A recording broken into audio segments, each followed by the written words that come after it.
Magaciisa buuxa waa Zlatko Dalic. Ixtiraam weyn ayuu ku dhex leeyahay ciyaartoydiisa, gudaha taageerayaasha iyo warbaahinta dalkiisa iyo gaar ahaan waddankiisa. Waxaan eegi doonaa sheekada hogaamiyaha xilligan afar-dhamaadka jooga ee hogaamiya xulka Croatia. Dalic magaciisa in badan qaaradda Yurub laguma maqlin, muusan maamulin kooxo waaweyn, mana ahan macallin xilligan qaaradda Yurub laga jecel yahay, laakiin waa mid degan, maskax badan, waddankiisana guulo gaarsiiyey. 2018 ayuu soo gaarsiiyey finaalka koobkii adduunka Faransiiska inkastoo guuldaro kala kulmay.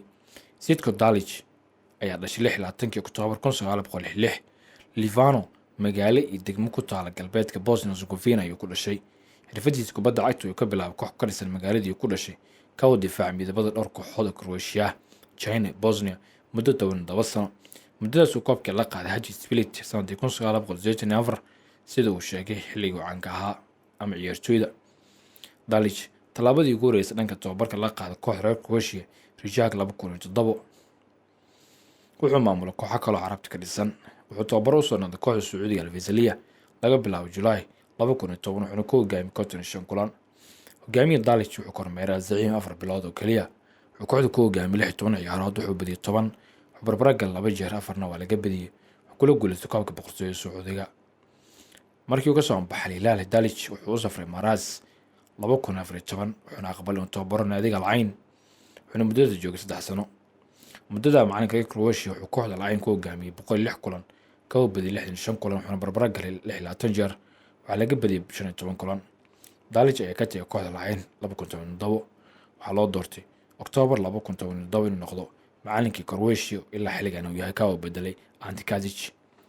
Xiriirka Croatia xilliga maysan siin macalin joogto ah, laakiin waxay ka dhigeen ku meel gaar, isagoo xilligaa loo fiirinayay inuu ahaa mid aan magac weyn lahayn, laakiin wuxuu ku guuleystay inuu hanto qalbiga maamulka ku sareeya Croatia, kuwa xilligan weli ah macalinka xilligan.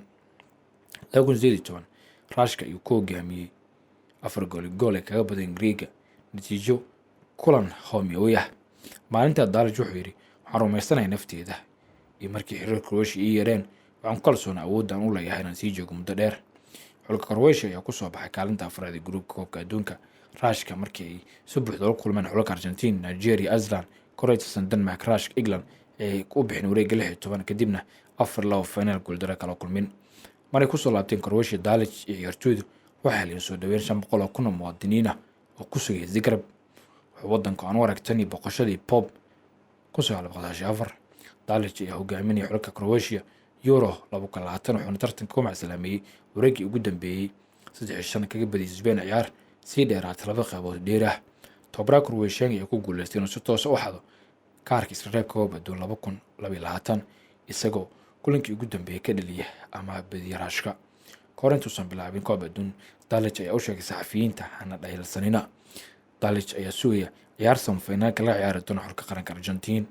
Dalic xulka qaranka Croatia ku hogaamiyey 3 kaga badiyaan xulka Tango kulan ka tirsan heerka guruubyada 2018.